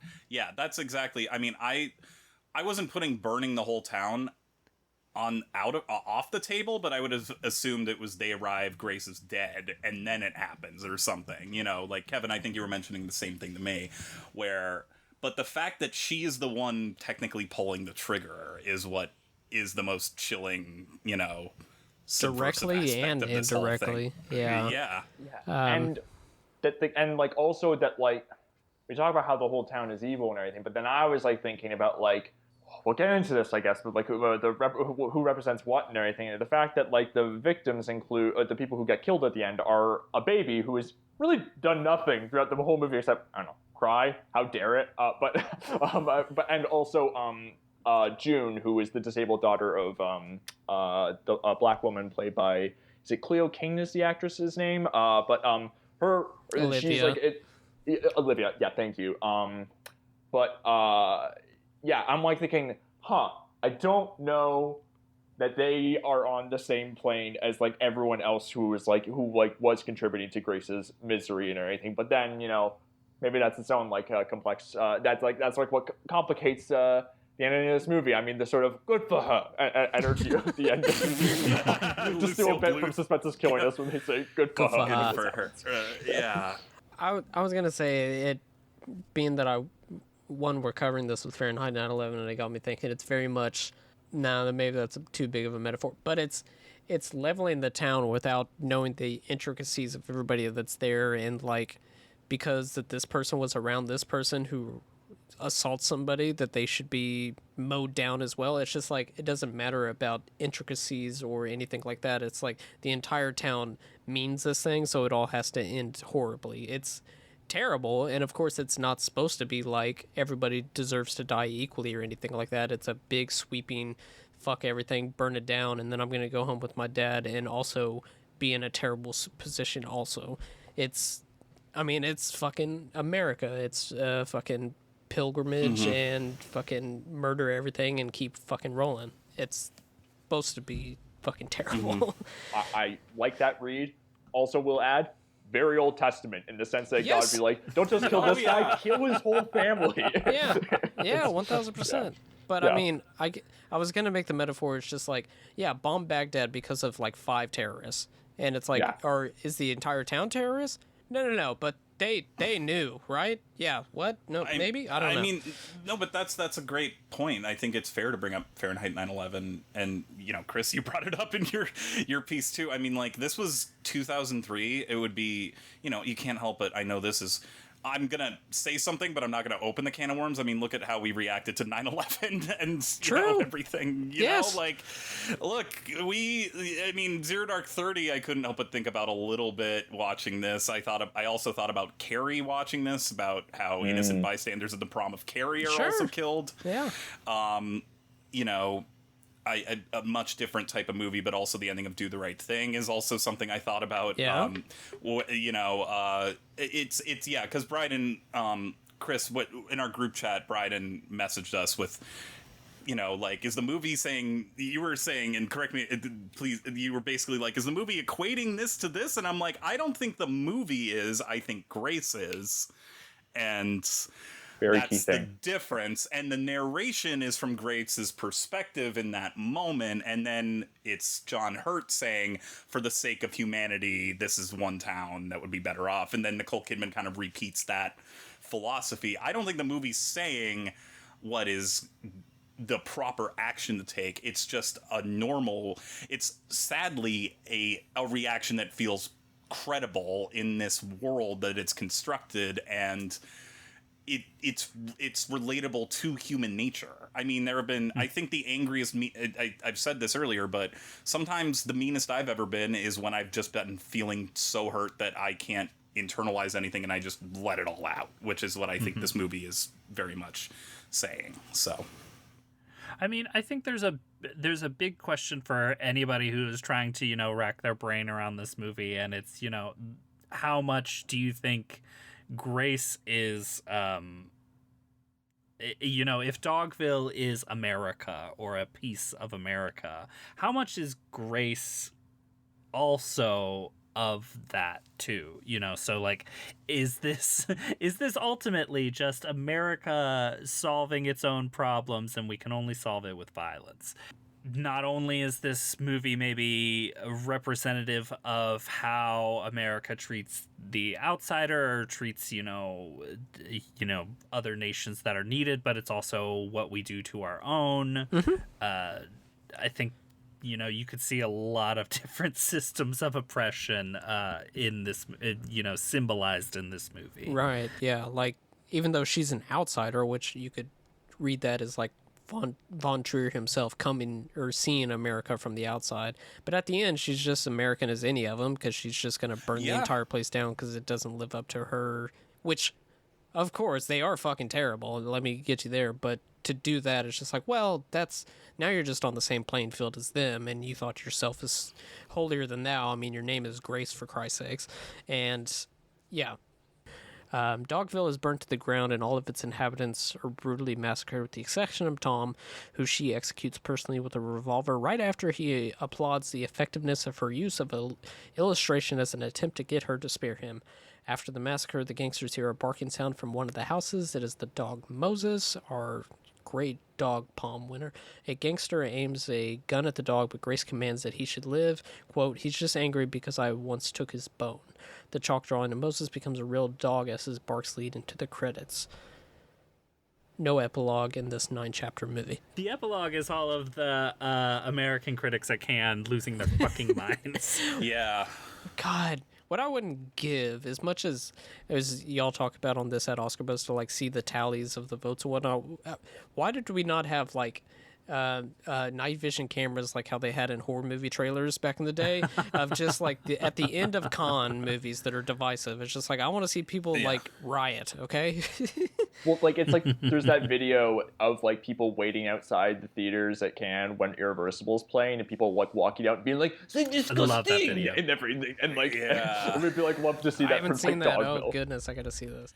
I'll try to find it and I'll send it to you. It's in French, unfortunately, so you can't understand a lot of it if you don't know French. But I'll get the anger. It's fine.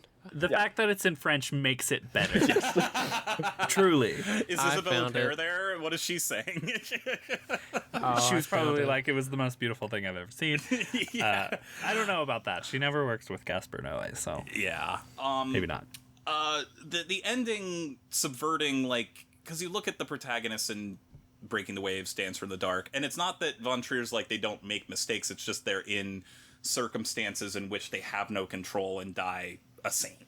And this is the one where he knows that as an audience who's, if you've been following him at this point, and mirrors almost what the town assumes of Grace in terms of she's too, they don't say this, but they're like, well, she's weak, she's at our mercy, she owes us, she would never turn against us after all of this that we provided. And I think that what makes this movie so shocking is even the kindest person is capable of doing something this utterly horrific, and that's powerful stuff, like the 3-hour running time I think is so vital into making us, because if you cut a chunk out of this thing, I don't know how this ending would play. Yeah, it's one of those where I'm like, this movie's so long, and the first thing you think of is what could they have cut, and I was like, no, there's nothing to cut. It is long, but it's all vital. There really isn't fat in this thing, I would argue, which is insane because there's so many characters to get into, and everybody is given a equal amount as far as their importance to the story. Everybody is fleshed out just enough, and it never feels too much about this person or not enough about this person. It all mills together correctly. So yeah, it's 3 hours for a reason, and there's nothing to cut. Yeah. It's also disappointing to go from this into Manderley, where I think the concept of Manderley is really fascinating to me, where the plot is essentially they go to Texas. Grace is played by Bryce Dallas Howard. James Caan is played by Willem Dafoe. And the movie is very much about her not realizing her own complicity in American, in white supremacy, which I think is such an ingenious idea for a sequel to this movie, is that she is technically the villain despite all of her best intentions. It's just one of those things where I don't think Von Trier uses this aesthetic in a way that it feels distracting in that movie, and on top of that, in Manderley, it feels like just kind of rehash. And then on top of that, I just don't know if his satire or his provocations are all that fleshed out, or even if he should be the one to tell this type of story, which I don't want to make. That makes it sound like I'm saying some people shouldn't make certain movies. I don't want to go that far, but it is something that has aged weirdly since 2005, in a way that makes it be kind of icky in a way, even if it's about her character's arc, and I like it in concept and not so much in execution. And I also I texted Bryden and Kevin about this last night. Chris, I don't know how you feel about this, where I'm like, I'm not mad this exists. I'm glad that it gives us more context as to Von Trier, but I also wish it didn't, because the ending of this movie speaks so much for itself. And then to make everything about this more explicit, I mean, Bryden, you brought up the fact that there is a woman of color and her disabled child of color lumped into this, and then to make it explicit in the second movie kind of nullifies all the ambiguity about her lumping it in together here. So I don't know if anyone has anything to say about that. But it mostly serves to make me really curious what the third movie was supposed to be. Oh yeah, I can't find anything on you it. know, Other than what his idea was before this, because you watch Dogville and it's like, it doesn't call out to being a trilogy to me. No. It really feels like Von Trier is putting all of it on the table in terms of what he thinks of the American experiment and the American psyche. That, I don't know. And there's also something about Manderley where it's like, yes, in theory, you can go along with it, but there's just the juice is kind of gone. Yeah. It feels like you only get to make Dogville and its concept and its visual design. You only get to make that once. Exactly. Exactly. Because he hasn't. It's lost all immediacy Yeah. by the second movie. Exactly, because he hasn't really repeated himself. I think there are Von Trier aesthetics that we see, and he, with Nymphomaniac and House of Jack Built, he's definitely come into making swan song types of films that literally will reference everything.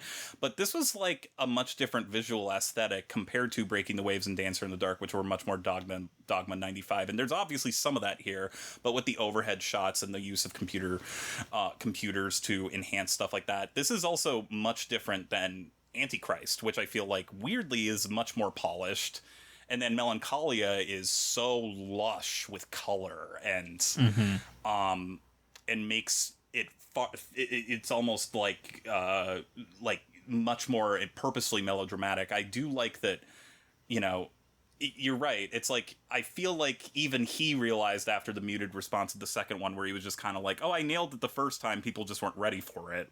I don't need to keep going. And yeah. The timeline, I don't know if he's ever so explicitly stated this about Manderley, but the timeline, at least, of other things he said in, you know, regards to his mental health struggles and how that really, you know, trying time in his life really fueled Antichrist.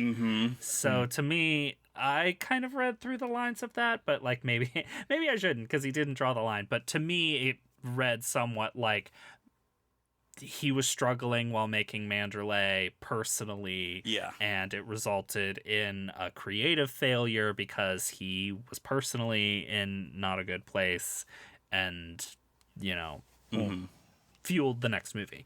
Which, like, the other thing about Manderley is, like, Von Trier movie to movie feels like he's yes-anding something he's done in a movie with the next one, or completely rejecting it. Yeah. And Manderley feels like a downshift of what he's doing in Dogville. Absolutely. Even Nymphomaniac and House That Jack Built, even though those are not my favorites of his, I like Nymphomaniac Volume 1 a lot, actually, but it is interesting because House That Jack Built is basically, because he's made so many films in a row about female protagonists who do get brutalized and put through the ringer, and the is he a misogynist thing comes on the table, that by the time that House That Jack Built comes out, he's doing the I am a misogynist act. And I don't think that, you know, obviously we can't speak for the man, but it felt like trolling, where I'm like, no, but you might have misogynistic tendencies and issues with women, but you do have empathy for the characters in these movies. And for House That Jack Built to just kind of be like, wink, wink, this is what you think of me, I'm kind of like, no, I don't even believe that you believe this. I think that it's a middle finger. I'm fine with middle fingers, but I don't buy that you buy what you're saying. This just feels like a bad, sour joke to me. And I know that I just completely ejected from Dogville, so I'm sorry about that. but well, we should talk about the credits then. Yes. Yeah. There's a lot to dig Holy in there, shit. because I was just like, wow, this is insane. Charlie, what the fuck does this mean?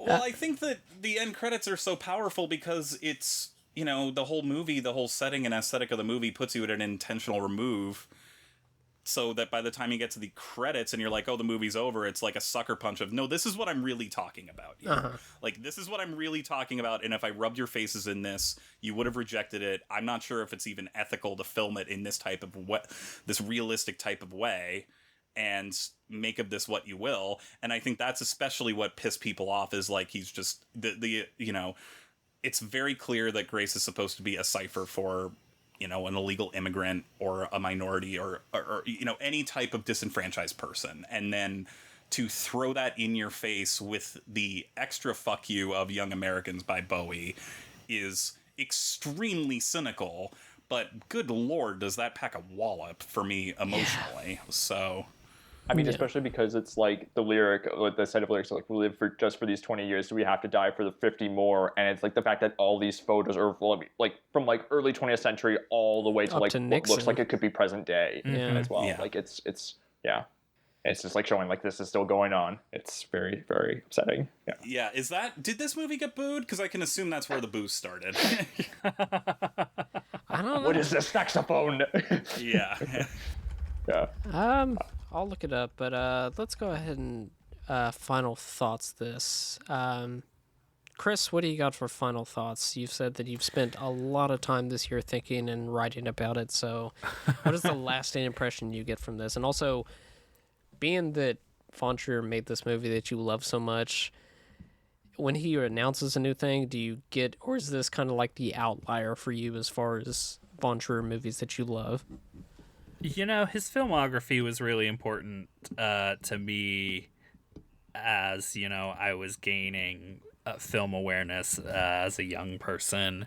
I am no longer a young person. And I don't know. The Kingdom Exodus really felt like he's really grappling with that.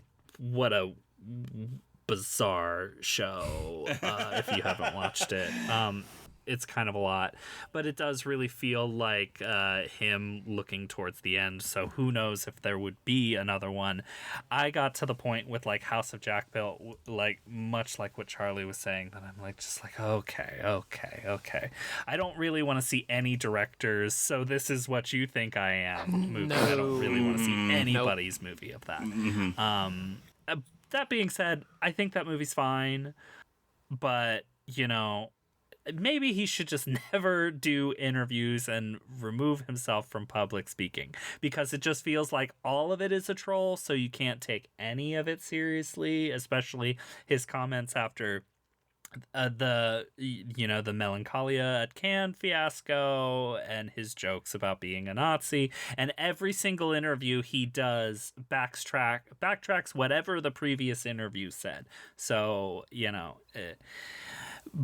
this movie, though, I don't know. I can't really think of a movie that kind of captures how I feel it lives to live in America today better than this movie does. I think it has much more to say about Trump's America than it had to say about George Bush's America. You know what? Good movie. Yeah. Good movie. He said it, folks. Charlie, final thoughts.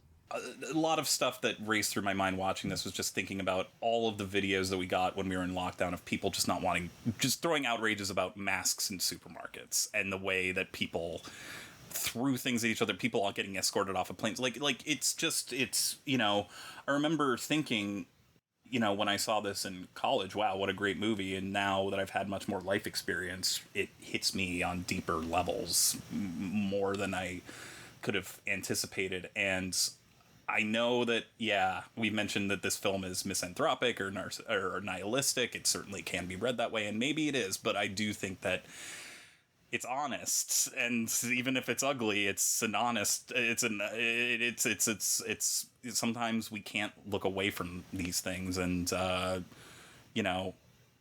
whatever. If you don't want to sit through this thing or don't like the von Trierisms, that's fine. But I also think that, to add what you're saying, Chris, like the man gets in his own way in interviews, and I think he hates himself, and I think there's a lot of stuff in his movies that he hates about other people, but also knows he's fully aware of being capable of, and this movie kind of epitomizes that for me with the very, very brutal ending. If that did that make any sense? Yeah. Okay. It's like what Chris said about I don't want to watch directors talk about themselves as a movie. It's just like also fucking in your YouTube just being like, God, I suck. And it's just like, yeah, but do we have to sit through 2.5 hours of you recognizing that? I don't want to see I backtracked because I really loved Bardo. Oh wow! There you go. Logan Kenny, our friend, he loves that one too. Yeah, I never saw Bardo. Neither did I. I didn't watch his research for Morris Peros. Bryden, send us home with initial thoughts. Final thoughts. Just repeat your initial thoughts. Fuck it. No. Yeah. Let me talk about this one line for 30 minutes. I like this movie. Glad I was pushed to watch it for this podcast, and also very glad I talked about it. I feel like that opened up new ways for me to read it, which is always exciting when a movie conversation can do that. So that's really good.